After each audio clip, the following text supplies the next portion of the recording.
আপনারা জানেন ইনকিলাব মঞ্চের ভাই বোনেরা জুলাই জনতাকে সাথে নিয়ে গত একটানা 4 দিন পর্যন্ত এই জাদুঘরের সামনে অবস্থান করছে।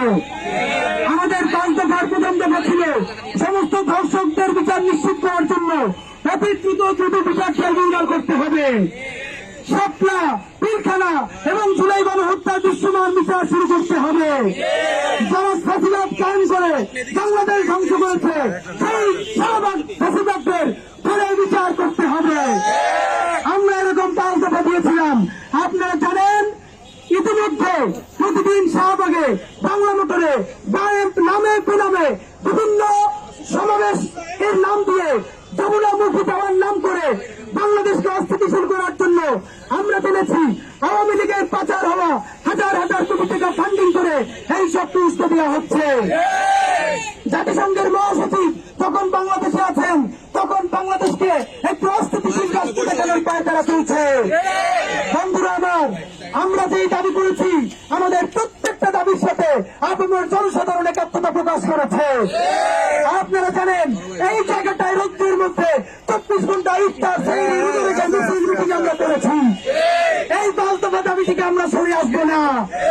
কিন্তু ইতিমধ্যে আপনারা জানেন রাষ্ট্রের আইন শৃঙ্খলা ঠিক রাখার জন্য এই শাহবাগ মোড়ে সরকার 144 জারি করেছে।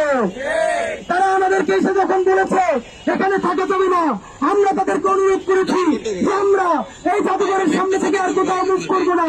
তবু তারা বলেছে আপনারা এখানে অবস্থান নিলে অন্যরাও নিতে চাইবে, এটা ইনসাফ ভিত্তিক হতে পারে না।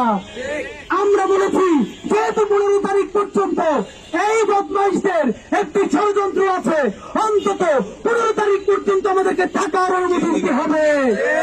এবং আপনারা জানেন আজকে যদি ইনকিলাব মঞ্চ ছাত্র জনতাকে সাথে নিয়ে শাহবাগ অবরোধ না করতো এই ফাঁসিবাদী গোষ্ঠীরা আজকে শাহবাগ দখল নিয়ে আর একটা শাহবাগ কায়েম করার চক্রান্ত করত। আমরা ইনকিলাব মঞ্চের ভাই বোনেরা জুলাই জনতাকে সাথে নিয়ে ওদের ষড়যন্ত্রের বিস্তা ভেঙে দিতে পেরেছি। ওরা শহীদ মিনারে 5-10 মিনিট দাঁড়িয়েই লেজ গুটিয়ে পালাতে বাধ্য হয়েছে। আজকে বলতে চাই আইন শৃঙ্খলা বাহিনীর প্রতি সম্মান জানিয়ে জাতিসংঘের মহাসচিব এখন বাংলাদেশে আছেন। একটা ক্যাম্পাস তৈরি হলে আমাদের রেপুটেশন নষ্ট হতে পারে। এই জন্য আমরা আজকে ব্যারিকেড টপকে শহীদ মিনারে চাই না, তবে এইটা 2য় দিন কিন্তু আর হবে না।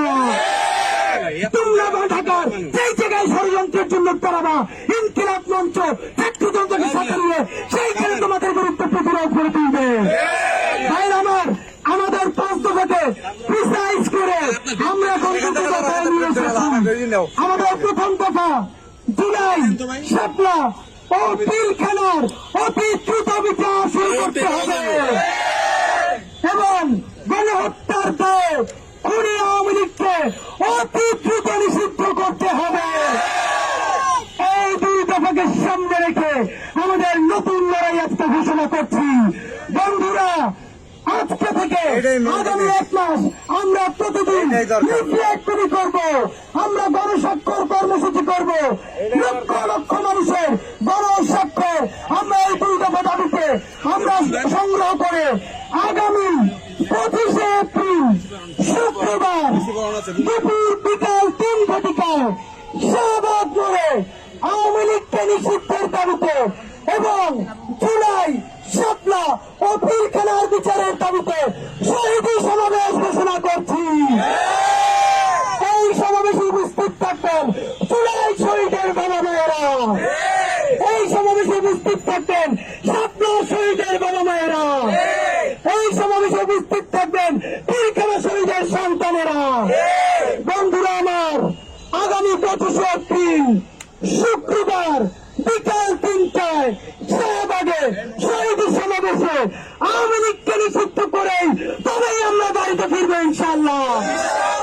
সেই পর্যন্ত ইনকিলাব মঞ্চ এই 4 দিনের লাগাতার কর্মসূচি এইখানে স্থগিত ঘোষণা করে এখন আমরা গণস্বাক্ষর কর্মসূচি এবং লিফলেট বিলি করবো সারা দেশে।